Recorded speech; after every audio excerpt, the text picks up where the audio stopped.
નમસ્કાર મિત્રો, કાર્ય ઉર્જા અને પાવરના આ બીજા લેક્ચરની અંદર આજે આપણે મિત્રો કાર્ય વિશેની સમજૂતી મેળવીશું।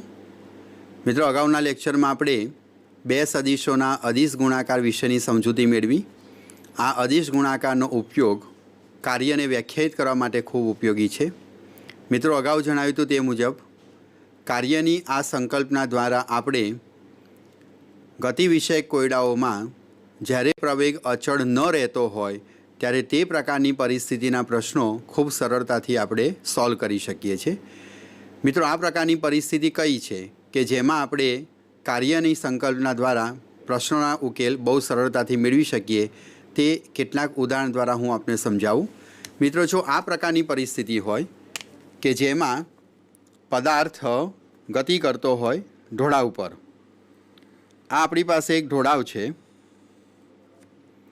અને એ ઢોળાવ ઉપર જો પદાર્થ ગતિ કરે તો એ જેટલા અચળ પ્રવેગની અસર હેઠળ નીચે ગતિ કરે છે। આ સંજોગોમાં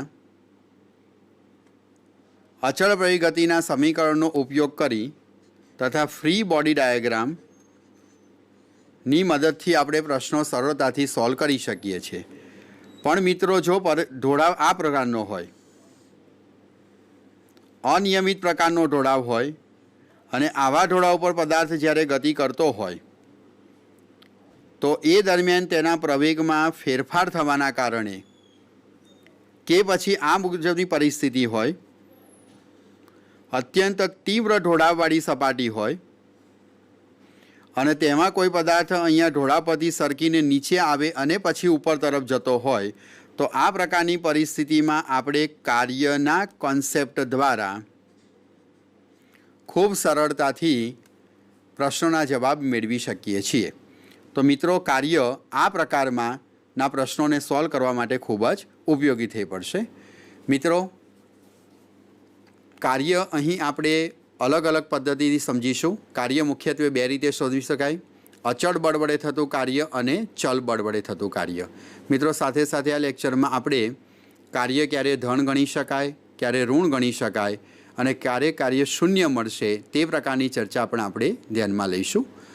મિત્રો, સૌપ્રથમ આપણે અચળ બળ વડે થતું કાર્ય કેટલું છે, કાર્યને કઈ રીતે વ્યાખ્યાયિત કરી શકાય તે પ્રકારનો અભ્યાસ કરીશું। મિત્રો, અચળ બળ વડે થતું કાર્ય સમજવા માટે આપણે અગાઉના લેક્ચરમાં આપણે જે ભણ્યા હતા તે બે સદિશોના અદિશ ગુણાકારની સંકલ્પના આપણને ખૂબ જ ઉપયોગી થઈ પડશે। તો ચાલો મિત્રો, હવે આપણે ભણીશું અચળ બળ વડે થતું કાર્ય। મિત્રો, અચળ બળ વડે થતું કાર્ય વ્યાખ્યાયિત કરવા માટે આપણે એક પરિસ્થિતિનું નિર્માણ કરીએ। અચળ બળ વડે થતું કાર્ય। અચળ બળ વડે થતું કાર્ય, માની લો કે આ એક સપાટી છે સમક્ષિતિજ અને તેની પર એક m દળનો બ્લોક રહેલો છે। આ બ્લોક ઉપર આપણે F જેટલું બળ લગાડીએ તેના પરિણામે બ્લોક સ્થાનાંતરિત થાય છે, બળ લગાડ્યું છે તે દિશામાં, અને હવે બ્લોક અહીં સુધી પહોંચે છે। બ્લોકે કરેલું સ્થાનાંતર d જેટલું છે। તો આ સંજોગોમાં આપણે કાર્યને વ્યાખ્યાયિત કરીએ તો પદાર્થ પર થયેલ કાર્ય W બરાબર બળ ગુણ્યા સ્થાનાંતર આ મુજબ આપણે વ્યાખ્યાયિત કરી શકીએ। કાર્ય બરાબર બળ ગુણ્યા સ્થાનાંતર, પદાર્થ પર લાગેલું બળ F અને પદાર્થ કરેલ સ્થાનાંતર D। મિત્રો, આપ જાણો છો કે બળ સદિશ રાશિ છે, સ્થાનાંતર પણ સદિશ રાશિ છે, પણ એના દ્વારા મળતું કાર્ય તે અદિશ છે। કાર્યને દર્શાવવામાં દિશાની જરૂર નથી, માટે તેને બે સદિશોના અદિશ ગુણાકાર એટલે કે ડોટ ગુણાકાર દ્વારા વ્યાખ્યાયિત કરી શકાય। આમ કાર્ય W બરાબર F ડોટ D એ પ્રમાણે આપણે દર્શાવી શકીએ। આ સમજાવે છે કે જ્યારે કોઈ પણ પદાર્થ પર બળ લગાડીએ તો પદાર્થ બળની દિશામાં જ સ્થાનાંતર કરે છે। પણ મિત્રો, હંમેશા એવું નથી હોતું કે જે દિશામાં બળ લગાડીએ તે જ દિશામાં પદાર્થ સ્થાનાંતર કરે। એક નવી પરિસ્થિતિ સમજવાનો પ્રયત્ન કરીએ કે માની લો કે સમક્ષ સપાટી પર એક નાનું બાળક પોતાના રમકડાને દોરી વડે ખેંચી રહ્યું છે। તો m દળનું આ રમકડું બાળક ચાલતું ચાલતું તેને ખેંચી રહ્યું છે, મતલબ કે બાળક દ્વારા જે બળ લગાડવામાં આવી રહ્યું છે તે ઉર્ધ્વ દિશામાં આ કંઈક ખૂણે છે. એના કારણે આ રમકડું ઉપર તરફ નથી જતું, એ સમક્ષી દિશામાં આ જ દિશામાં સ્થાનાંતર કરી રહ્યું છે ડી જેટલું. હવે આ સંજોગોમાં બળ અને સ્થાનાંતર એક જ દિશામાં ન હોતા તેમની વચ્ચે કંઈક ખૂણો થીટા બની રહ્યો છે. તો હવે આપણે કાર્યને વ્યાખ્યાયિત કેવી રીતે કરી શકીએ? તો વધારે વ્યાપક અર્થમાં આપણે કાર્યને આ મુજબ વ્યાખ્યાયિત કરીએ. મિત્રો, અગાઉના લેક્ચરમાં આપણે ભણ્યા તે મુજબ સ્થાનાંતરની દિશામાં આપણે બળનો ઘટક મેળવવો પડે. એટલે બળનો સ્થાનાંતરની દિશામાં ઘટક મેળવવા માટે હું અહીંયાથી આમ લંબ દોરું છું. લંબ દોરવાથી આપણને આ જે ભાગ મળ્યો તે એફ કોસ થીટા વડે દર્શાવાય, જે બળનો સ્થાનાંતરની દિશામાંનો ઘટક છે. તો હવે મિત્રો આપણે કાર્ય વ્યાખ્યાયિત કરીએ. તો કાર્યની વધારે વ્યાપક વ્યાખ્યા આપણે આમ વ્યાખ્યાયિત કરી શકીએ. કાર્ય W ઇઝ ઇક્વલ ટુ બળનો સ્થાનાંતરની દિશામાંનો ઘટક, બળનો સ્થાનાંતરની દિશામાંનો ઘટક ગુણ્યા પદાર્થે કરેલ સ્થાનાંતર. કાર્ય આ સંજોગોમાં આપણે આ મુજબ વ્યાખ્યાયિત કરી શકીએ. આમ કાર્ય બરાબર બળનો સ્થાનાંતરની દિશામાંનો ઘટક એફ કોસ થીટા અને ગુણ્યા સ્થાનાંતર ડી. તો વ્યાપક અર્થમાં આપણે એને W ઇઝ ઇક્વલ ટુ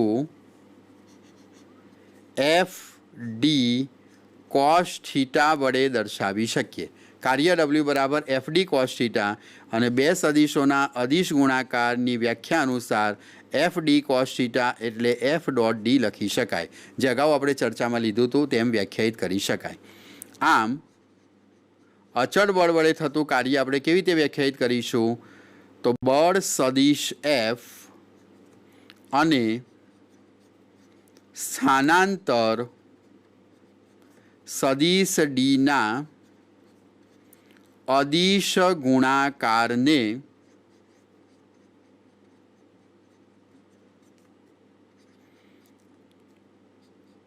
કાર્ય W કહે છે.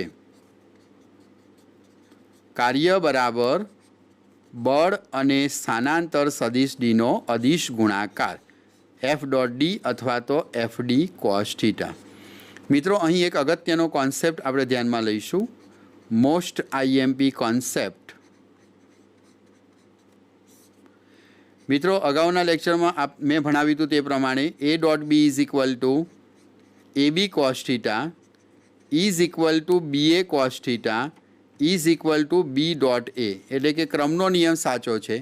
તો આ હકીકતનો ઉપયોગ કરીને આપણે એમ કહી શકીએ કે કાર્ય W બરાબર F cos theta into D અથવા તો F into D cos theta. મિત્રો, એનો અર્થ એ થયો કે કાર્ય બરાબર બળનો સ્થાનાંતરની દિશામાંનો ઘટક ગુણ્યા સ્થાનાંતર અથવા તો સ્થાનાંતરનો બળની દિશામાંનો ઘટક. આ શું બતાવે છે? સ્થાનાંતરનો બળની દિશામાંનો ઘટક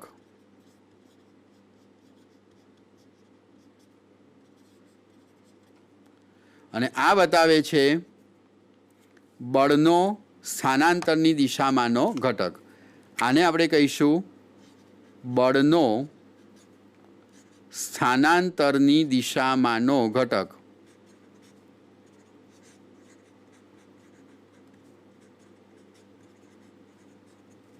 બંને રીતે આપણે વ્યાખ્યાયિત કરી શકીએ. કાર્ય W is equal two FD cos theta, F into cos theta અથવા D into cos theta. Example ગણવામાં આપણે આ કોન્સેપ્ટ ખૂબ જ ઉપયોગી થઈ પડશે. વ્યાપક અર્થમાં કાર્ય એ બળ અને સ્થાનાંતરનો અદિશ ગુણાકાર છે. મિત્રો, આપણે એનો SI એકમ વ્યાખ્યાયિત કરીએ. અચળ બળ વડે થતું કાર્ય W બરાબર સદિશ F ડોટ ડી બળ અને સ્થાનાંતરનો ગુણાકાર હોવાથી તેનો SI એકમ આપણને મળશે ન્યૂટન ઇન્ટુ મીટર. બળનો એકમ ન્યૂટન, સ્થાનાંતરનો મીટર, જેને વૈજ્ઞાનિક જૂલના માનમાં શોર્ટમાં જૂલ કેપિટલ જે વડે પણ દર્શાવવામાં આવે છે। આમ એસઆઈ એકમ બળનો આપણે જૂલ વડે વ્યાખ્યાયિત કરીશું। મિત્રો તે જ રીતે સીજીએસ એકમ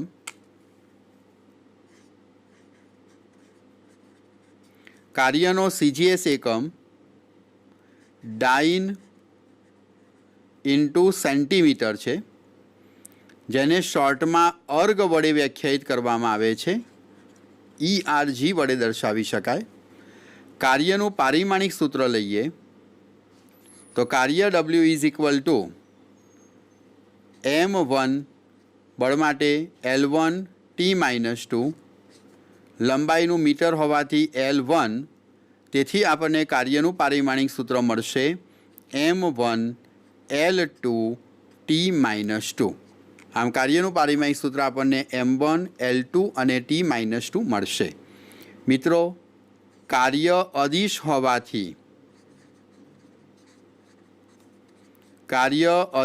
હોવાથી તેની દિશા દર્શાવવી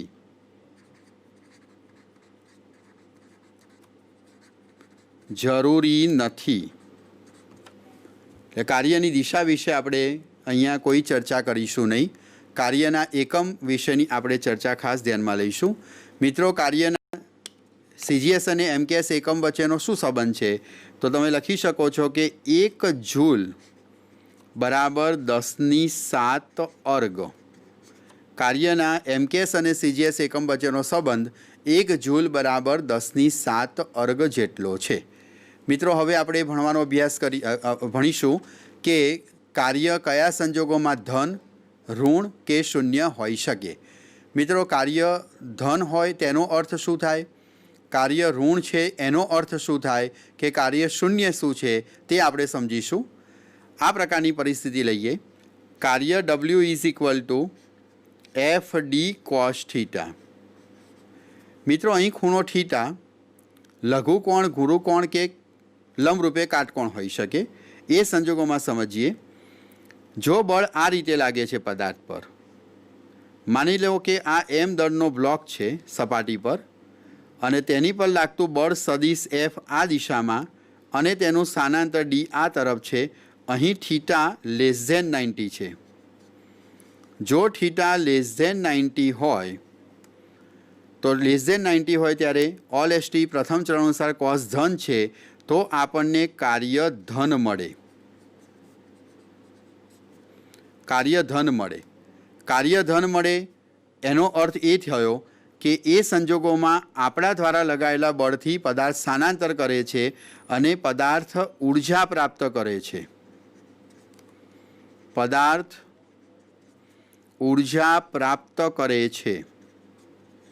ધન કાર્ય વખતે પદાર્થને ઉર્જા પ્રાપ્ત થાય છે। જ્યારે ખૂણો થીટા <90 હોય ત્યારે આપણને કાર્ય ધન મળે છે, ખાસ યાદ રાખીશું। હવે ધારો કે આ M દળનો બ્લોક છે, તેની પર લાગતું બળ સદિશ F આ દિશામાં અને તેનું સ્થાનાંતર કઈક રીતે આ દિશામાં છે। અહીં બળ અને સ્થાનાંતર વચ્ચેનો ખૂણો ગુરુકોણ છે, થીટા <90। મિત્રો જાણો છો થીટા <90 બીજું ચરણ, બીજા ચરણમાં કોસ ઋણ છે તો અહીં તમને કાર્ય W ઋણ મળે। કાર્ય ઋણ મળે એનો અર્થ એ થયો કે પદાર્થ ઉર્જા ગુમાવે છે। કાર્ય આપણને ઋણ ક્યારે મળી શકે, જો બળ અને સ્થાનાંતર વચ્ચેનો ખૂણો 90 કરતાં મોટો હોય। મિત્રો એ પરથી બહુ સ્પષ્ટ છે કે જો બળ અને સ્થાનાંતર પરસ્પર લંબ હોય, આ M દળનો બ્લોક છે તેનું સ્થાનાંતર કંઈક આ દિશામાં છે અને એની પર લાગતું બળ F આ રીતે લંબ રૂપે છે, એટલે બળ અને સ્થાનાંતર વચ્ચેનો ખૂણો 90 ડિગ્રીનો મળે છે। એટલે કે થીટા બરાબર 90 ડિગ્રી હોય તો cos 90 બરાબર 0 થવાથી આપણને કાર્ય W બરાબર 0 મળે। તો મિત્રો ફરીથી એક વાત યાદ રાખીએ કે કાર્ય ધન, ઋણ કે શૂન્ય હોઈ શકે। જો ખૂણો થીટા <90 હોય એટલે કે બળ અને સ્થાનાંતર વચ્ચેનો ખૂણો લઘુકોણ હોય તો કાર્ય ધન મળે। આ સંજોગોમાં પદાર્થ ઉર્જા પ્રાપ્ત કરે છે તેમ કહીશું। જ્યારે બળ અને સ્થાનાંતર વચ્ચેનો ખૂણો 90 કરતાં મોટો એટલે કે ગુરુકોણ હોય ત્યારે આપણને કાર્ય ઋણ મળશે અને પદાર્થ ઉર્જા ગુમાવે છે તેમ ગણી શકાય. અને જો બળ અને સ્થાનાંતર પરસ્પર લંબ હોય તો કાર્ય શૂન્ય છે તેમ આપણે ગણી શકીએ. મિત્રો, આ કોન્સેપ્ટનો ઉપયોગ કરી અને તમે તમારી બુકનું સ્વાધ્યાયનો એક્ઝામ્પલ ગણી શકશો. ચાલો મિત્રો, એ પ્રકારના આપણે ઉદાહરણ સમજવાનો પ્રયત્ન કરીએ કે જેના દ્વારા આપણે સમજીશું કે કાર્ય ધન છે, ઋણ છે કે શૂન્ય છે. આપણી બુકની અંદર આપેલો સ્વાધ્યાયનો પહેલો એક્ઝામ્પલ પણ કાર્ય ધન, ઋણ કે શૂન્ય સમજવામાં તમને આ કોન્સેપ્ટનો ઉપયોગ કરી અને બહુ સરળતાથી એને સોલ્વ કરી શકશો. મિત્રો, એ જ પ્રકારના ઉદાહરણ હું તમને અહીંયા સમજાવું છું કે જેની મદદથી આપણે કાર્ય ધન, ઋણ કે શૂન્ય છે તે નક્કી કરી શકીશું. મિત્રો, જુઓ આ પ્રકારની પરિસ્થિતિ. રેલવે પ્લેટફોર્મ પર એક વ્યક્તિ પોતાના માથા ઉપર કંઈક લગેજ લઈ ચાલી રહ્યો છે. કુલી છે અને કુલીએ વજન ઉચક્યું છે અને તે ડી જેટલું સ્થાનાંતર કરી રહ્યો છે. મિત્રો, આ કુલી જ્યારે વજન ઉચકે છે ત્યારે વજનનો અર્થ થાય એની પર લાગતું ગુરુત્વાકર્ષણ બળ. તો ગુરુત્વાકર્ષણ બળના કારણે આ એમ દળનું ધારો કે કોઈ વજન છે તો એનું વજન બળ mg આપણને અધો દિશામાં પ્રાપ્ત થાય. વ્યક્તિ ચાલી રહ્યો છે આ તરફ અને એનું વજન બળ W બરાબર mg નીચે તરફ છે. તો આ સંજોગોમાં આ વજન બળ વડે તેના દ્વારા થયેલું કાર્ય કેટલું? તો કાર્યની વ્યાખ્યા અનુસાર કાર્ય બરાબર બળ ગુણ્યા સ્થાનાંતર. અહીં બળ તરીકે વજન બળ mg છે, સ્થાનાંતર d છે અને સ્પષ્ટ છે કે સમક્ષી દિશામાં ચાલી રહ્યો છે અને વજન બળ અધો દિશામાં છે. તેથી તેમની વચ્ચેનો ખૂણો 90 થયો. તો વજન બળ વડે થતું કાર્ય જ્યારે વ્યક્તિ વજન ઉચકીને ચાલી રહ્યો હોય ત્યારે ફિઝિક્સની ભાષામાં તેના દ્વારા થયેલું કાર્ય આપણને અહીંયા શૂન્ય મળશે, કારણ કે બળ અને સ્થાનાંતર પરસ્પર લંબ છે. મિત્રો, એ ખૂબ ઉત્કૃષ્ટ ઉદાહરણ છે કે જેની મદદથી તમને ખબર પડશે કે કાર્ય ધન, ઋણ કે શૂન્ય છે. ચાલો મિત્રો, એક બીજું ઉદાહરણ લઈએ. માની લો કે આ એક સમક્ષિતિજ બ્લોક છે, તેની ઉપર એક સમક્ષિતિજ સપાટી છે, તેની પર એક m દળનો બ્લોક મૂકેલો છે. આ સમક્ષિતિજ સપાટી છે તેની પર આ m દળનો બ્લોક મૂકેલો છે. જો એમ દળના બ્લોકના પર લાગતા બળો વિશેનો વિચાર કરીએ તો સૌપ્રથમ અધો દિશામાં વજન બળ mg, ન્યૂટનની ગતિના ત્રીજા અનુસાર તેની પર લંબ રૂપે બળ લાગશે. બ્લોક સપાટી પર વજન બળ લગાડે તો સપાટી દ્વારા બ્લોક પર લાગતું લંબ બળ n ઉર્ધ્વ દિશામાં પ્રાપ્ત થશે. માની લો કે આ બ્લોકનું દળ m = 10 કિલોગ્રામ છે અને આ બ્લોકને જમણી તરફ F = 50 ન્યૂટન જેટલા બળથી હું ખેંચી રહ્યો છું. આ બ્લોક અને સપાટી વચ્ચે ઘર્ષણ બળ લાગી રહ્યું છે અને ઘર્ષણાંક મ્યુની કિંમત 0.1 જેટલી છે. તો જો આ બ્લોક D બરાબર 5 મીટર જેટલું સ્થાનાંતર કરતો હોય તો જુદા જુદા બળો દ્વારા થતું કાર્ય શોધો.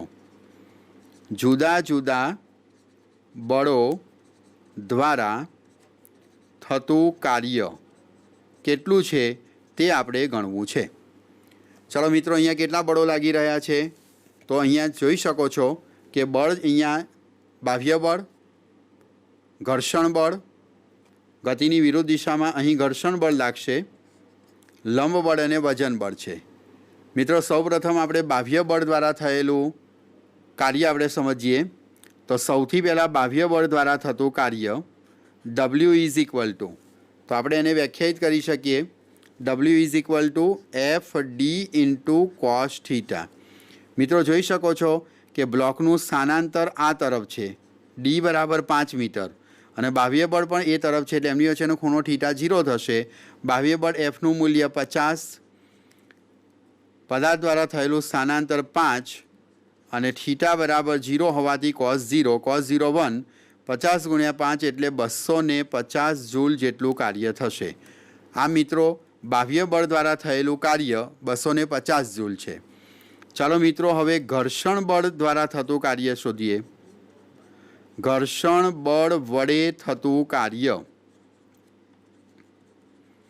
મિત્રો, ઘર્ષણ બળ વડે થતું કાર્ય W બરાબર ઘર્ષણ બળ f અને તેનું સ્થાનાંતર ડી અને ઇન્ટુ કોસ થીટા।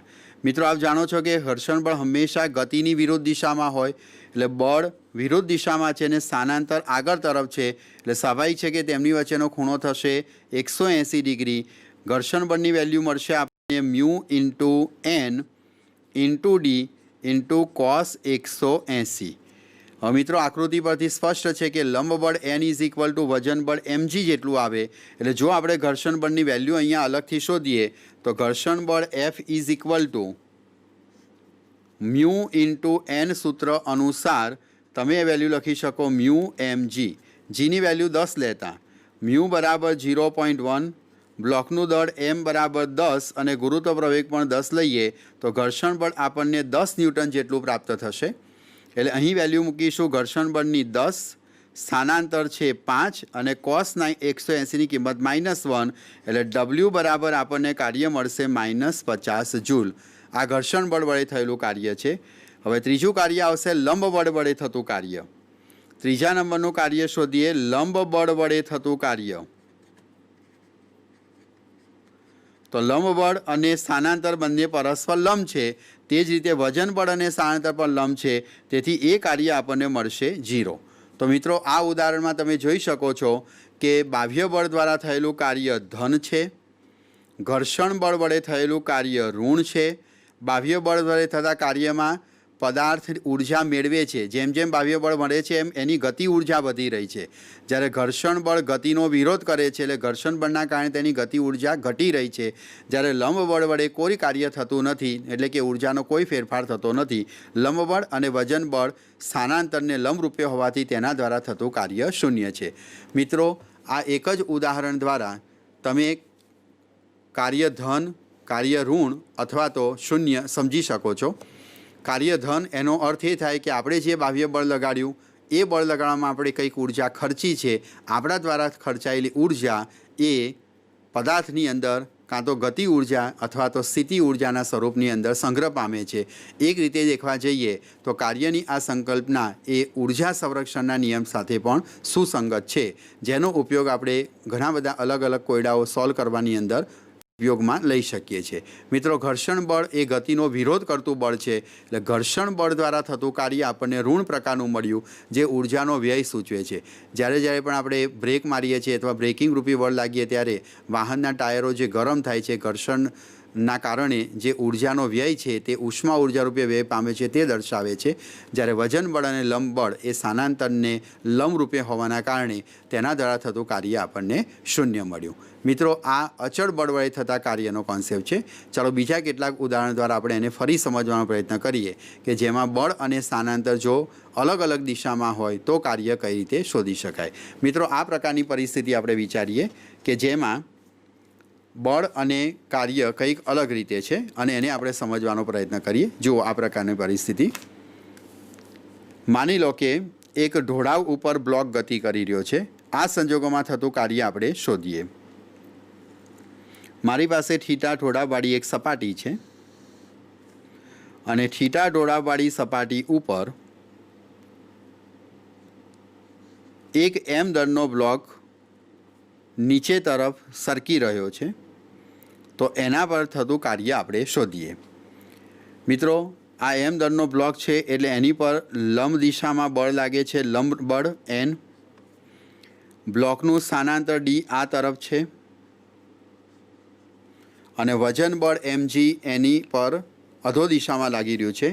મિત્રો વજન બળ બિલકુલ અધો દિશામાં હોય એટલે વજન બળની દિશા ખાસ નોંધો એ આ મુજબ હશે।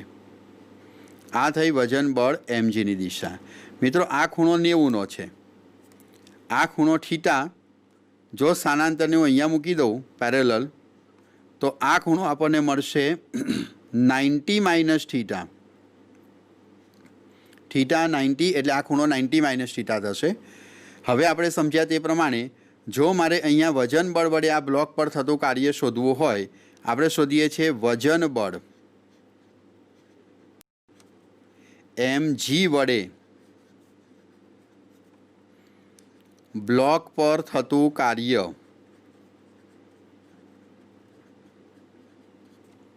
W કેટલું, તો મિત્રો અહીંયા સ્થાનાંતર અને વજન બળ બંને એક જ દિશામાં નથી, એની વચ્ચે કંઈક ખૂણો બની રહ્યો છે. એ ખૂણો છે અત્યારે 90 - θ. તો નિયમ પ્રમાણે બળ કેટલું છે, વજન બળ mg, સ્થાનાંતર કેટલું છે, માની લો કે d છે, તથા cos θ તેમની વચ્ચેનો ખૂણો, તો એ ખૂણો આપણને મળે છે 90 - θ. અને મિત્રો આપ બહુ સારી રીતે જાણો છો કે cos 90 - θ is equal to sin θ. તેથી વજન બળ વડે થતું કાર્ય આપણને મળે છે mgd ઇન્ટુ sin θ. મિત્રો અહીં વજન બળ દ્વારા થતું કાર્ય W બરાબર mgd sin θ છે, અને એ જ કાર્યના કારણે આ બ્લોક ઢોળાવ પર સરકતો નીચે તરફ d જેટલું સ્થાનાંતર અનુભવી રહ્યો છે. મિત્રો અહીં લંબ બળ સપાટીને લંબરૂપે છે, એટલે ફરીથી લંબ બળ વડે થતું કાર્ય આપણને અહીં 0 મળશે. તો આ સ્થાનાંતરના સંદર્ભમાં આપણે એનું કાર્ય સમજી શકીએ. ધારો કે આ ઢોળાવની લંબાઈ આપણને L જેટલી આપેલી હોય, સમગ્ર ઢોળાવ L જેટલી લંબાઈ ધરાવતો હોય, અને ઢોળાવના ટોચ ઉપરથી જો બ્લોક સરકતો છેક નીચે સુધી જાય, તો આ સંજોગોમાં તેને કહેલું સ્થાનાંતર d બરાબર L થશે. તો આપણે કાર્ય mgl sin θ વડે પણ દર્શાવી શકીએ. મિત્રો આ પ્રકારે પણ આપણે કાર્ય દર્શાવી શકીએ. ચાલો હવે એક નવી પરિસ્થિતિ તમને બતાવું છું કે આ સંજોગોમાં આપણે કાર્ય કઈ રીતે શોધીશું. માની લો કે આ એક તીવ્ર વળાંકવાળી સપાટી છે. તમે ચકડોળ મેળાની અંદર ગયા હોય ત્યારે તમે મોતના કૂવાને જોયો હોય, એની અંદર વાહનની ગતિ હોય, તે પ્રકારનો અભ્યાસ આપણે કરીએ. અહીં એક m દળનો બ્લોક નીચે રહેલો છે. અહીં આપણને એક m દળનો બ્લોક આપેલો છે, અને આ m દળનો બ્લોક ગતિ કરી અને ઉપર તરફ અહીં સુધી સરક્યો. માની લો કે આ બ્લોક સરકતો અહીં ઉપર તરફ જાય છે, અહીં સુધી. તો આ સંજોગોમાં બ્લોક પર થયેલું કાર્ય કેટલું છે તે આપણે સમજવાનો પ્રયત્ન કરીએ. આ જે વર્તુળાકાર સપાટી આપી છે તેની ત્રિજ્યા r જેટલી છે. આ r ત્રિજ્યાની વર્તુળાકાર સપાટી છે. બ્લોક અહીંયાથી અહીં સુધી સરકે ત્યારે સ્વાભાવિક છે કે આ ત્રિજ્યા r, આ સંપૂર્ણ વર્તુળ છે એવું માનીશું, તો આ ત્રિજ્યા r અચળ રહેવાની છે. જ્યારે બ્લોક અહીંયાથી સરકીને અહીં સુધી આવે ત્યારે માની લો કે અહીંયા બનતો ખૂણો θ જેટલો છે. હવે આ બ્લોક ઉપર તરફ આવે છે ત્યારે મેં એને સમક્ષ દિશામાં F જેટલું બળ લગાડ્યું છે, અને આ F બળની અસર હેઠળ અહીંયા ઉપર આવ્યો. તો ધારો અહીંયા પણ એની પર બળ F લાગી રહ્યું છે, અને આ બળની અસર હેઠળ બ્લોક ઉપર તરફ જઈ રહ્યો છે તેવું આપણે અહીંયા ગણવાનું છે. તો હવે આ સંજોગોમાં આપણે કાર્ય શોધવું હોય તો સૌપ્રથમ કાર્ય એટલે બળ અને સ્થાનાંતરનો ગુણાકાર. મિત્રો સ્થાનાંતર તમે આ ગણી શકો. બ્લોકે સ્થાનાંતર કર્યું છે આ બિંદુથી આ બિંદુ સુધી, અને એ સ્થાનાંતર આપણે અહીં d વડે દર્શાવીએ. પણ વ્યાખ્યા અનુસાર કાર્ય બરાબર બળ ગુણ્યા કાર્ય W બરાબર આપણે સૂત્ર લખી શકીએ fd cos θ. મેં તમને અગત્યનો કોન્સેપ્ટ સમજાવ્યો તે પ્રમાણે હું આમ કહી શકું કે f ઇન્ટુ d cos θ, મતલબ કે કાર્ય બરાબર બળ ગુણ્યા સ્થાનાંતરની દિશામાં બળની દિશામાં સ્થાનાંતરનો ઘટક. આ d sin θ એ સ્થાનાંતરનો બળની દિશામાંનો ઘટક દર્શાવે છે. એટલે બળ આપણું સમક્ષિતિ જ લાગી રહ્યું છે, એટલે મારે સ્થાનાંતરનો બળની દિશામાંનો ઘટક એટલે કે આ ઘટક શોધવો પડશે. આ ઘટક જે છે એ સ્થાનાંતરનો બળની દિશામાંનો ઘટક થયો. મિત્રો આ ઘટક કેટલો આપણને પ્રાપ્ત થશે? તો અહીં તમે જોઈ શકો છો કે આ ખૂણો θ છે, ખૂણાની પાસેની બાજુ દ્વારા આ જે ઘટક આપણને પ્રાપ્ત થશે એ ઘટક છે dr cos θ, અને આ ખૂણાની સામેની બાજુ દ્વારા આ જે ઘટક પ્રાપ્ત થશે તે થશે r sin θ, જે આપણને સ્થાનાંતરનો બળની દિશામાંનો ઘટક બતાવે છે. માટે આપણને અહીં કાર્ય W ઇઝ ઇક્વલ ટુ મળશે બળ F ઇન્ટુ સ્થાનાંતર થયું બળની દિશામાં, અહીંથી આ સ્થાનાંતરનો ઘટક પ્રાપ્ત થયો, અને એ ઘટક આપણને મળે છે અહીં r sin θ જેટલો. તો આ પ્રકારની પરિસ્થિતિ હોય ત્યારે બળ સમક્ષિતિ તરફ લાગતું હોય તો કાર્યની વ્યાખ્યા અનુસાર બળ ગુણ્યા સ્થાનાંતરનો બળની દિશામાંનો ઘટક શોધો. એ ઘટક આમ છે, એ ઘટકની વેલ્યુ ડીની આ ઘટકની વેલ્યુ આપણને આર સાઇન થીટા જેટલી મળે, તેથી અહીં કાર્ય ડબલ્યુ બરાબર એફઆર સાઇન થીટા જેટલું પ્રાપ્ત થશે. ચાલો મિત્રો એક બીજો સરસ આપણે પ્રશ્ન ભણીએ કે જે કોમ્પિટિટિવ લેવલની પરીક્ષાની અંદર ખાસ પૂછાતા હોય છે, જેની અંદર તમે ન્યૂટનના નિયમોનો ઉપયોગની સાથે સાથે કાર્યનો કોન્સેપ્ટ વાપરીને પણ આ પ્રકારના પ્રશ્નો ખૂબ સરળતાથી સોલ્વ કરી શકો છો. માની લો કે એક ગરગડી ઉપર એક પદાર્થ સરકી રહ્યો છે, જે અહીં આકૃતિમાં દર્શાવું છું. એક દ્રઢ આધાર પર એક ઘર્ષણ રહિત ગરગડી રાખવામાં આવેલી છે. વજન રહિત દોરી વડે 2 બ્લોક લટકાવવામાં આવેલા છે. આ મુજબની પરિસ્થિતિ છે. પહેલા બ્લોકનું દળ 1 kg છે અને બીજો બ્લોક 2 kg જેટલું વજન ધરાવે છે. અધો દિશામાં આનું વજન બળ W બરાબર mg અનુસાર m1g અનુસાર લખું તો આ વજન બળ મને 1g મળ્યું અને આનું વજન બળ અધો દિશામાં બતાવું W2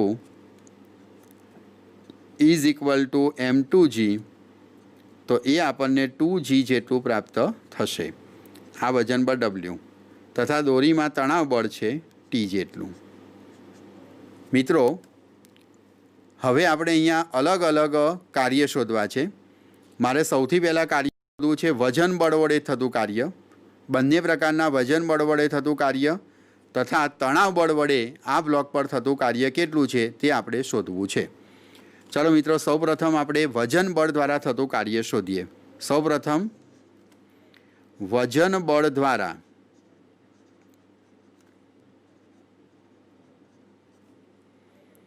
બ્લોક 1 પર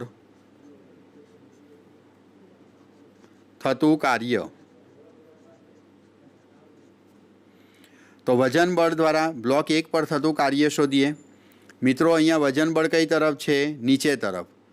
સ્વાભાવિક છે કે આ 1 kg છે, આ 2 kg છે, એટલે આ બ્લોકનું સ્થાનાંતર અધો દિશામાં, જ્યારે આ બ્લોકનું સ્થાનાંતર ઉર્ધ્વ દિશામાં થશે. એટલે બ્લોક 1 માટે આપણે વિચાર કરવા જઈએ તો વજન બળ અધો દિશામાં છે અને એનું સ્થાનાંતર ઉપર તરફ છે, એટલે બંને વચ્ચેનો ખૂણો થીટા 180 ડિગ્રી થશે. તેથી આ કાર્ય આપણે W1 શોધીએ તો એ આપણને મળશે બળ 1 × g × સ્થાનાંતર D અને ઇન્ટુ cos 180. તો આ કાર્ય W1 ઇઝ ઇક્વલ ટુ આપણને -g × D જેટલું પ્રાપ્ત થશે. આ કાર્ય આપણને ઋણ પ્રાપ્ત થશે, બરાબર, -g × D જેટલું. માની લો કે આ સ્થાનાંતરની કોઈક વેલ્યુ આપણે લઈએ કે આ સ્થાનાંતર D જેટલું છે એ 3 મીટર છે. આપણે એવું ધારીએ તો આ બ્લોક જેટલો નીચે જશે એટલો જ આ બ્લોક ઉપર ગયો હોય, એટલે બંનેનું સ્થાનાંતર 3 મીટર જેટલું સરખું રહે. તો હવે આપણને કાર્ય મળશે -gની વેલ્યુ 10, D બરાબર 3, તો -30 જૂલ જેટલું કાર્ય થયું. અહીં કાર્ય આપણને ઋણ મળે છે કારણ કે બ્લોકનું સ્થાનાંતર ઉર્ધ્વ દિશામાં, જ્યારે વજન બળ નીચે તરફ છે, વિરુદ્ધ દિશામાં સ્થાનાંતર છે. હવે જો આપણે બીજા બ્લોક પર વજન બળ દ્વારા થતું કાર્ય શોધીએ તો બ્લોક 2 પર થતું કાર્ય, તો ફરીથી W2 ઇઝ ઇક્વલ ટુ એની પરનું બળ છે 2g, તેનું સ્થાનાંતર D અને ઇન્ટુ કોસ. તો જુઓ અહીં વજન બળ પણ અધો દિશામાં છે ને બ્લોક પણ નીચે તરફ ગતિ કરે છે, તેથી બંનેનું વચ્ચેનો ખૂણો થીટા 0 થશે. 2 × g બરાબર 10, સ્થાનાંતર 3 છે. તો હવે આપણને અહીંયા બળ મળે છે, કાર્ય મળશે 60 જૂલ. અને સમજી શકો છો કે આ કાર્ય આપણને ધન મળ્યું. અહીં કાર્ય ધન મળે છે. ચાલો મિત્રો હવે ખૂબ અગત્યનું કે તણાવ બળ વડે થતા કાર્યો કેટલા. અહીં બંને પર તણાવ બળ પણ લાગી રહ્યા છે. તો જેવી રીતે વજન બળ વડે થતા કાર્યો આપણે અહીં શોધ્યા, તેવી રીતે તણાવ બળ વડે થતા કાર્યો આપણે શોધવા છે. તો તણાવ બળ કેવી રીતે શોધવું? તો એના માટે આપણે સૌપ્રથમ ફ્રી બોડી ડાયાગ્રામનો ઉપયોગ કરીશું અને FBDની મદદથી સૌપ્રથમ આપણે અહીં કેટલું તણાવ બળ છે તે આપણે સૌપ્રથમ શોધી કાઢીએ. તો ચલો મિત્રો આ આકૃતિમાં આપણે FBDનો ઉપયોગ કરીએ. તો ફ્રી બોડી ડાયાગ્રામ અનુસાર સૌપ્રથમ આપણે તણાવ બળ શોધીએ તો બ્લોક 1 માટે FBD વાપરીએ. બ્લોક 1 માટે FBD અનુસાર તો બ્લોક F પર લાગતું પરિણામી બળ M1 A is equal two મિત્રો સ્થાનાંતરની દિશાના બળને આપણે ધન ગણીશું, સ્થાનાંતરની વિરુદ્ધના બળોને ઋણ ગણીએ તો એફબીડી પ્રમાણે જે તમે પ્રકરણ નંબર 5માં ભણ્યા તે પ્રમાણે અહીં સ્થાનાંતર ઉર્ધ્વ દિશામાં છે, એટલે સ્થાનાંતરની દિશામાંનું બળ તણાવ બળ પણ ઉર્ધ્વ દિશામાં છે, ધન ગણાય, અને સ્થાનાંતરની વિરુદ્ધમાં વજન બળ છે તેને આપણે ઋણ ગણીશું, જેને m1g વડે દર્શાવી શકીએ. આ આપણને એક સમીકરણ મળ્યું. તેવી રીતે બ્લોક 2 માટેનું આપણે એફબીડી વાપરીએ તો બ્લોક 2 માટેનો એફબીડી દોરીએ તો એનું પરિણામી બળ m2a ઇઝ ઇક્વલ ટુ, હવે અહીં સ્થાનાંતર નીચે તરફ છે તેથી વજન બળ m2g એ આપણું ધન થશે, જ્યારે તણાવ બળ ઉપર તરફ છે તેથી તણાવ બળ અહીં ઋણ થશે. આ થયું સમીકરણ નંબર 2. સમીકરણ 1 અને 2નો સરવાળો કરીએ તો અહીં તમને સૂત્ર મળશે m1 વત્તા m2 into a is equal two, plus અને માઇનસ ટી કેન્સલ થશે, અહીં તમને જવાબ મળશે m2 minus m1 into g. તો હવે આના પરથી તમે પ્રવેગ શોધી શકો છો. પ્રવેગ બરાબર m2 minus m1 upon m1 plus m2 into g. તો પ્રવેગની કિંમત મળશે આપણને 2 ઓછા 1, 2 વત્તા 1 ઇન્ટુ g, એટલે અહીં પ્રવેગ મળ્યો એ બરાબર g/3. બરાબર. હવે તણાવ બળની વેલ્યુ કેટલી? તો કોઈ એક સમીકરણમાં આ પ્રવેગની કિંમત મૂકો એટલે આપણને તણાવ બળ પ્રાપ્ત થાય. માની લો કે હું આ સમીકરણ 1નો ઉપયોગ કરું છું તો સમીકરણ 1 પરથી ઇમ્પ્લાઇઝ ધેટ દળનું મૂલ્ય છે 1 એકમ, પ્રવેગ a, તણાવ બળ મારે શોધવો છે ફરીથી 1 ઇન્ટુ g/3, આમ આપણે લખી શકીએ. તણાવ પરથી તણાવ બળ t ઇઝ ઇક્વલ ટુ આપણને કિંમત મળશે, પ્રવેગ એની કિંમત અહીંયા મૂકું, પ્રવેગ એ બરાબર કેટલો મળ્યો આપણને અહીંયા પ્રવેગ g/3 જેટલો, અને અહીં છે m1 ઇન્ટુ g એટલે આ વેલ્યુ g રહેશે. આને આ તરફ લઈ જઈએ તો અહીંયા વેલ્યુ છે g/3 plus g is equal two 4g/3. તો અહીંયા તણાવ બળની વેલ્યુ મળે છે આપણને 4g/3. મિત્રો આ એફબીડી પ્રમાણે તમે તણાવ બળ તો શોધી શકો છો, પણ સાથે સાથે એની એક શોર્ટ મેથડ પણ યાદ રાખો કે તણાવ બળ t is equal two 2m1 m2 upon m1 plus m2 into g. આ સમીકરણનો ઉપયોગ કરીને પણ તમે તણાવ બળ સરળતાથી શોધી શકો છો. મિત્રો આ સમીકરણમાં તમે વેલ્યુ મૂકશો તો પણ તમને આ જ જવાબ મળશે. 2 ઇન્ટુ પહેલા બ્લોકનું દળ 1, બીજા બ્લોકનું દળ 2 છેદમાં 1 પ્લસ 2 ઇન્ટુ g. તો ઉપરનો ગુણાકાર તમને 4g અને નીચેનો સરવાળો 3, 4g/3 જેટલું મળશે. તો મિત્રો તણાવ બળ આપણને અહીંયા મળી ગયું છે 4g/3 જેટલું. ચાલો મિત્રો હવે આ તણાવ બળનો ઉપયોગ કરીને અહીંયા કાર્ય શોધીએ. તો તણાવ બળ દ્વારા થતું કાર્ય કેટલું છે એ સમજવાનો પ્રયત્ન કરીએ. તો સૌપ્રથમ પહેલા બ્લોક ઉપર થતું કાર્ય તણાવ બળવાળા શોધીએ. મિત્રો પહેલા બ્લોકમાં તણાવ બળ વડે થતું કાર્ય તો તણાવ બળ ઉપર છે અને સ્થાનાંતર પણ ઉપર છે, એટલે TD ઇન્ટુ cos 0 થયું. તણાવ બળ કેટલું મળ્યું? તો તણાવ બળ આપણને મળ્યું છે 4g/3 અને ગુણ્યા d બરાબર સ્થાનાંતર કેટલું છે તો 3. આ 3 અને આ 3 કેન્સલ થશે એટલે એ કાર્ય મળશે 4 ગુણ્યા 10 બરાબર 40 જૂલ. આ W1 કાર્ય આપણને ધન મળ્યું. ચાલો હવે બીજા બ્લોક ઉપર થતું કાર્ય શોધીએ.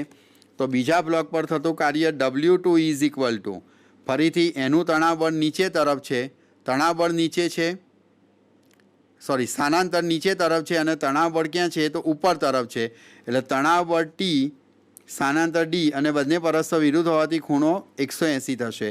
તણાવ બળની વેલ્યુ છે 4g/3, ડીની વેલ્યુ છે 3 અને cos 180 -1 એટલે આ કાર્ય આપણને -40 જૂલ મળ્યું. એટલે તણાવ બળ વડે સમગ્ર તંત્ર પર થતું કુલ કાર્ય શોધો. તો એ કુલ કાર્ય બરાબર બંને કાર્યનો સરવાળો W1 પ્લસ W2, તો એ કાર્ય આપણને 0 મળે.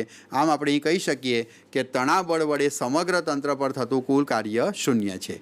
તો મિત્રો અચળ બળના આ કેટલાક વિશિષ્ટ પ્રકારના ઉદાહરણો થયા કે જેનો ઉપયોગ કરી અને તમે ઘણા બધા ગતિ વિષયક કોયડાઓ ખૂબ સરળતાથી સોલ્વ કરી શકો છો. મિત્રો હવે આપણે ચલ બળ વડે થતું કાર્ય સમજવાનો પ્રયત્ન કરીએ. મિત્રો જેવી રીતે અચળ બળ વડે થતા કાર્યનો ઉપયોગ કરી ઘણા બધા ગતિ વિષયક પ્રશ્નો આપણે સરળતાથી સોલ્વ કરી શકીએ છીએ, તે જ મુજબ આપણે ચલ બળનો ઉપયોગ ઘણા કિસ્સામાં એવું હોય છે કે પદાર્થ જ્યારે ગતિ કરતો હોય તો ગતિમાર્ગમાં જુદા જુદા બિંદુ આગળ તેની પર લાગતું બળ અલગ અલગ પ્રકારનું હોઈ શકે. તો આવા ચલ બળ વડે થતું કાર્ય કઈ રીતે શોધવું તે પ્રકારની સંકલ્પના હવે ભણવાનો આપણે પ્રયત્ન કરીશું. તો હવેનો આપણો ટૉપિક છે ચલ બળ વડે થતું કાર્ય. મિત્રો, માની લો કે એક પદાર્થ ચલ બળ વડે સ્થાનાંતર કરી રહ્યો છે અને એનો હું બળ વિરુદ્ધ સ્થાનાંતરનો આલેખ દોરું છું. પદાર્થે કરેલું સ્થાનાંતર એક્સ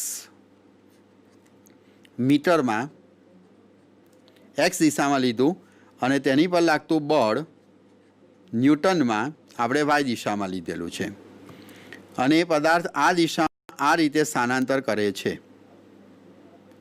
અને કોઈ એક ચોક્કસ બિંદુ આગળ પહોંચ્યો. આ સમગ્ર ગતિ દરમિયાન થયેલું કાર્ય મારે શોધવું છે. તો આ કાર્ય શોધવા માટે આપણે એક ગાણિતિક સંકલ્પના વાપરીએ. સમગ્ર ગતિમાર્ગને અહીંથી અહીં સુધીના સમગ્ર ગતિમાર્ગને આપણે ખૂબ જ નાના નાના સૂક્ષ્મ સ્થાનાંતરમાં વિભાજિત કરીએ. મિત્રો, અહીંથી અહીં સુધી પદાર્થ જ્યારે સ્થાનાંતર કરે, માની લો કે આ બિંદુ એ છે, ત્યાંથી એ બિંદુ બી સુધી પહોંચ્યો હોય તો આ સ્થાનાંતર તેનું સમગ્ર સ્થાનાંતર ખૂબ જ સૂક્ષ્મ ભાગોમાં આપણે વિભાજિત કરી શકીએ. એવા એક સૂક્ષ્મ ભાગને દર્શાવતો ભાગ હું અહીં આકૃતિમાં દર્શાવું છું.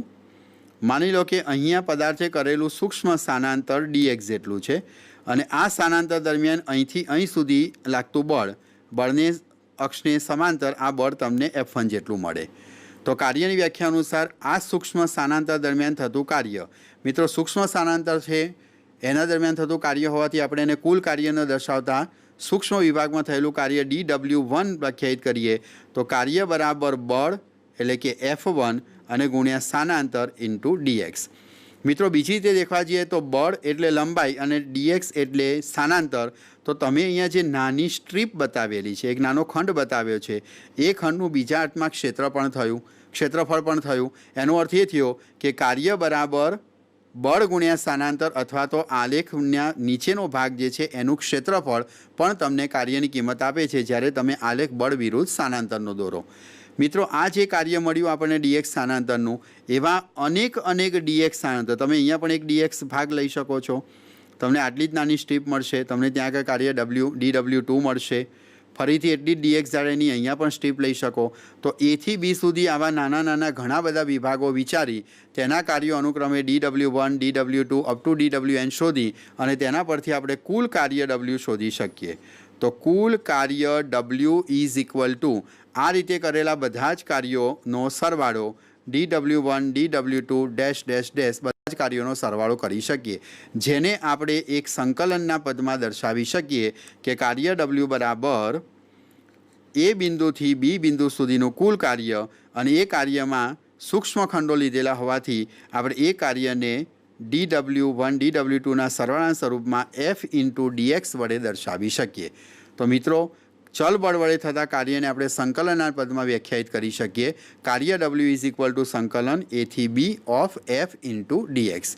મિત્રો, ચલ બળ વડે થતું કાર્ય એ સરવાળાના પદમાં સૂક્ષ્મ ખંડોના સરવાળાથી બતાવીશું અને એ આપણને f ઇન્ટુ dx ઇન્ટિગ્રેશનના ફોર્મની અંદર પ્રાપ્ત થશે. મિત્રો, આ ચલ બળ વડે થતા કાર્યનું ઉદાહરણ છે કે જેની મદદથી આપણે ઘણા બધા પ્રશ્નો ખૂબ સરળતાથી સોલ્વ કરી શકીએ છીએ. મિત્રો, હવે ચલ અને અચળ બળ વડે થતા કાર્યના વિવિધ પ્રકારના ઉદાહરણો લઈશું, જે પૈકીના કેટલાક આપણે ટેક્સ્ટબુકના અને કેટલાક નીટ અને જીમાં પૂછાઈ ગયેલા પ્રશ્નોનો પણ અભ્યાસ કરીશું. મિત્રો, નીટ જીની અંદર જે કોન્સેપ્ટના પ્રશ્નો પૂછાય છે તેનો અભ્યાસ મેં તમને 1-2 ઉદાહરણ દ્વારા આગળ સમજાવ્યો છે. હવે આપણે પાઠ્યપુસ્તકની અંદર આપેલા કેટલાક ઉદાહરણ અને સ્વાધ્યાયના દાખલાઓની ચર્ચા કરીશું. મિત્રો, પાઠ્યપુસ્તક આપની સાથે રાખજો. હું જે કહું છું તે પ્રકારનું પેજ નંબર ખોલી અને એમાં રકમ વાંચો અને એને આપણે અહીંયા સોલ્વ કરવાનો પ્રયત્ન કરીશું. મિત્રો, સૌપ્રથમ આપણે ઉદાહરણ નંબર 1 ગણીશું કે જેમાં કાર્યનો કયા કોન્સેપ્ટનો ઉપયોગ છે એ પણ આપે વિચારવાનું છે અને એ પ્રશ્ન મારી સાથે તમારે સોલ્વ પણ કરવાનો છે. ચાલો મિત્રો જોઈએ ઉદાહરણ નંબર 1 જે આપણા પાઠ્યપુસ્તકમાં આપણને આપવામાં આવેલું છે. પેજ નંબર, મિત્રો ખાસ જુઓ, ઉદાહરણ નંબર 1 આપણને પેજ નંબર 115 ઉપર જોવા મળે છે. તે આપણે ગણવાનો પ્રયત્ન કરીએ.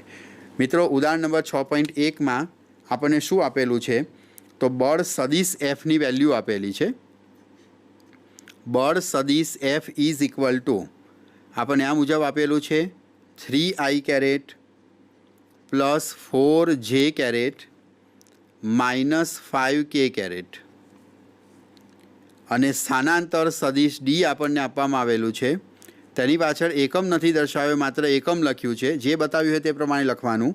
સ્થાનાંતર સદિશ ડી બરાબર 5i caret plus 4j caret plus 3k caret एकम આપવામાં આવેલું છે અને બંને વચ્ચેનો આપણને ખૂણો થીટા શોધવા માટેનું પૂછ્યું છે તથા એફના ડી પરનો પ્રક્ષેપ પણ શોધવાનો છે. બળ સદિશ એફનો સદિશ ડી પરનો પ્રક્ષેપ કેટલો છે તે પણ આપણે શોધવાનો છે. ચાલો મિત્રો, આ પ્રશ્ન કોનો થયો? તો અગાઉના લેક્ચરમાં આપણે ભણ્યા હતા બે સદિશોનો અદિશ ગુણાકાર. એ બે સદિશોના અદિશ ગુણાકારનો ઉપયોગ કરીને આપણે આ પ્રશ્ન સોલ્વ કરીશું. ચાલો મિત્રો, સૌપ્રથમ આપણે બે સદિશો વચ્ચેનો ખૂણો શોધવો છે. તો ખૂણો શોધવા માટે કયા સૂત્રનો ઉપયોગ કરીશું? તો cos theta is equal to સદિશ એફ ડોટ સદિશ D upon F into D. આ સૂત્ર મેં કોના ઉપરથી લખ્યું? તો બે સદિશોના અદિશ ગુણાકારની વ્યાખ્યા અનુસાર સદિશ એ ડોટ સદિશ બી બરાબર આપણે ભણ્યા છીએ કે એ ડોટ બી બરાબર એ બી કોસ થીટા. તો તે મુજબ સદિશ એફ ડોટ સદિશ ડી બરાબર આપણે લખી શકીએ એફ ડી કોસ થીટા. તો ધેરફોર કોસ થીટા બરાબર શું લખી શકાય? F dot D upon F D. મિત્રો, હવે તમે બે સદિશોના અદિશ ગુણાકારના એક્ઝામ્પલથી સારી રીતે વાકેફ છો. એફ ડોટ ડીનો ડોટ ગુણાકાર કરીએ એટલે એક્સ ઘટકનો એક્સ ઘટક સાથે ગુણાકાર, વાયનો વાય સાથે અને ઝેડનો ઝેડ ઘટક સાથે ગુણાકાર લખીએ તો સદિશ એફનો એક્સ ઘટક અહીંયા આપણને આપવામાં આવેલો છે 3, સ્થાનાંતરનો એક્સ ઘટક છે 5 વત્તા વાય ઘટક આપ્યો છે આપણને 4, ફરીથી વાય ઘટક પણ 4 છે વત્તા અહીંયા ઘટક આપ્યો છે -5 અને 3. તો એક્સ વાય અને ઝેડ ઘટકોનો ડોટ ગુણાકાર કર્યો. નીચે આપણે બળ સદિશ એફનું મૂલ્ય લખીએ તો વર્ગમૂળમાં એક્સ ઘટકનો વર્ગ 9, વાય ઘટકનો વર્ગ 16 અને ઝેડ ઘટકનો વર્ગ આપણને 25 મળશે. એ જ રીતે બીજા કૌંસમાં 25 વત્તા 16 વત્તા 9. ચલો, cos theta is equal to સાદરૂપ આપતા ઉપર વેલ્યુ મળશે 15 વત્તા 16 માઇનસ 15. મિત્રો, નીચેનો સરવાળો અહીં તમે દેખી શકો છો 16 વત્તા 9 25 વત્તા 25 વર્ગમૂળમાં 50 અને અહીં પણ વેલ્યુ મળે છે ઇન્ટુ વર્ગમૂળમાં 50, 50 ગુણ્યા 50 અને ઉપર મિત્રો પ્લસ 15 અને -15 કેન્સલ કરીશું તો આ વેલ્યુ આપણને મળે છે 16 અને વર્ગમૂળમાં 50 ગુણ્યા 50 એટલે 50નો વર્ગ એનું વર્ગમૂળ કાઢવાથી 16 ભાગ્યા 50 એટલે આપણને એ વેલ્યુ આપણને પ્રાપ્ત થાય છે 0.32 એકમ. બરાબર. Cos theta is equal two 0.32 માટે થીટા ઇઝ ઇક્વલ ટુ ખૂણો લખી શકીએ કોસ ઇનવર્સ 0.32. મિત્રો, હવે સદિશ એફનો ડી પરનો પ્રક્ષેપ કેટલો? તો એ આપ જાણો છો તે પ્રમાણે ડોટ ગુણાકારમાં આપણે એને દર્શાવીએ તો શું લખી શકીએ? તો સદિશ F dot D is equal to સદિશ F dot D is equal to F D cos theta પરથી આપણે સદિશ એફનો ડી પરનો ઘટક શોધવો છે. તો સદિશ એફનો ડી પરનો ઘટક એફ કોસ થીટા બરાબર F dot D upon D. આ સમીકરણમાં વેલ્યુ મેળવી અને તમે બળ સદિશ એફનો ડી પરનો પ્રક્ષેપ પણ મેળવી શકો છો. મિત્રો, હવે પેજ નંબર 116 પર આપેલ ઉદાહરણ નંબર 6.2 જે ઉર્જા સાથેનું છે એટલે આપણે પછીના લેક્ચરમાં લઈશું.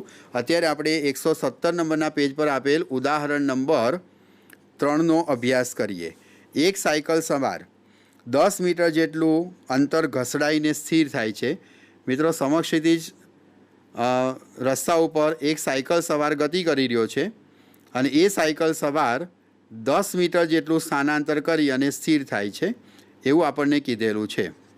આ સાયકલ સવાર છે જે ઘસડાઈ અને 10 મીટર જેટલું સ્થાનાંતર કરે છે. ડી બરાબર 10 મીટર જેટલું સ્થાનાંતર. આ ઘટના દરમિયાન રસ્તા વડે સાયકલ પર લાગતું બળ 200 ન્યૂટન જેટલું છે. તો આપણને બળ મળે છે રસ્તા વડે સાયકલ પર લાગતું બળ F is equal two 200 newton જેટલું મળે છે. તો રસ્તા વડે સાયકલ પર થયેલું કાર્ય અને સાયકલ વડે રસ્તા પર થયેલું કાર્ય શોધો.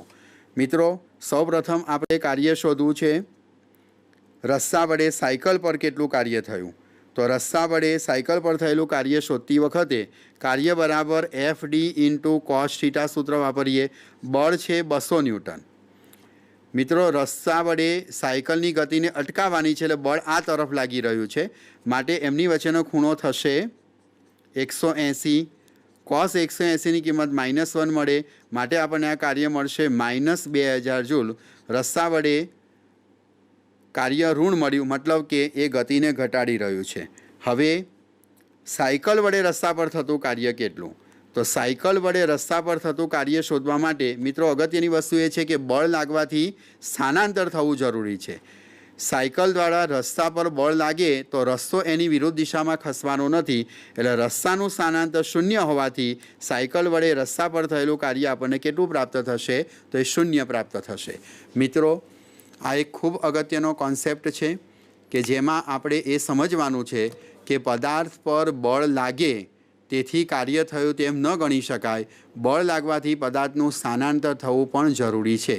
જો આપણે દિવાલ ઉપર ખૂબ જ જોરથી ધક્કો મારીએ અને દિવાલ સહેજ પણ સ્થાનાંતર ન પામતી હોય તો આપણા દ્વારા થયેલું કાર્ય હંમેશા 0 ગણી શકાય. તો મિત્રો, આ આપણા લેક્ચરની અંદર આપણે ચલ અને અચળ બળ વડે થતા કાર્યના સંકલ્પનાનો અભ્યાસ કર્યો અને તેના વિશેના કેટલાક ઉદાહરણો પણ આપણે ભણ્યા. હું આશા રાખું છું કે આ કોન્સેપ્ટ તમને બીજા પ્રશ્નોને સોલ્વ કરવા માટે ખૂબ જ ઉપયોગી થઈ પડશે. હવે પછીના લેક્ચરમાં આપણે ચલ બળ વડે થતા કાર્યનું એકાદ ઉદાહરણ લઈશું અને સાથે સાથે આપણે હવે પછીના લેક્ચરમાં ઉર્જાઓ વિશેનો કોન્સેપ્ટ આપણે મેળવીશું કે જેની મદદથી આપણે કોયડાઓ કેવી રીતે ઉકેલી શકાય તે વિશેનો અભ્યાસ વિગતવાર કરીશું. નમસ્કાર.